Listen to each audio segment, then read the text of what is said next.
Let's talk about something that quietly connects wars, inflation, rising prices, and global tension: debt. Right now, the world is carrying more debt than at any point in human history. Governments, corporations, and households have all borrowed heavily, especially after the pandemic. But debt is not just an economic issue, it's a political weapon, a strategic tool, and in some cases, a trigger for instability. To understand what's happening, we need to zoom out. After World War II, the global financial system was built on stability, trade, and trust. Countries borrowed to rebuild, to grow, and to connect. For decades, this worked. But over time, borrowing became easier, cheaper, and more normalized. Low interest rates encouraged governments to spend more. Central banks printed money to prevent recessions, and debt slowly became a permanent feature of modern economies. Today, global debt is measured not in billions, but in hundreds of trillions of dollars. At the center of this system is the United States. The US dollar remains the world's primary reserve currency. This gives the United States a unique advantage: the ability to borrow at scale, with global demand supporting its debt. But this also creates imbalance. As the US raises interest rates to fight inflation, countries around the world feel the pressure. Debt becomes more expensive. Currencies weaken. Budgets tighten. Now let's look at China. China followed a different path.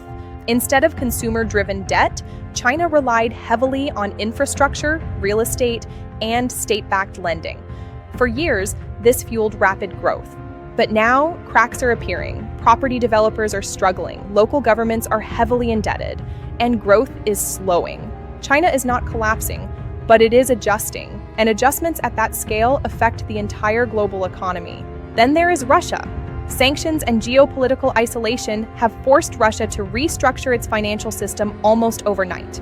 Trade has shifted, energy routes have changed, and economic partnerships are being rewritten. What all of this has in common is pressure. Debt limits flexibility.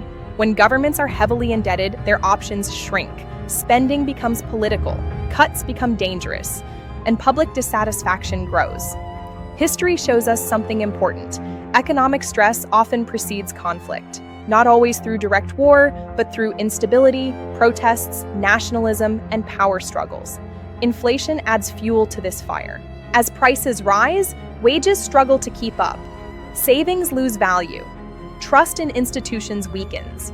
People don't debate interest rates. They feel groceries, rent, and fuel. Now zoom out again to the global system. Institutions like the International Monetary Fund and World Bank were designed to stabilize economies in crisis. But today, even these institutions are under strain. More countries are asking for help. More debt needs restructuring, and political conditions make cooperation harder.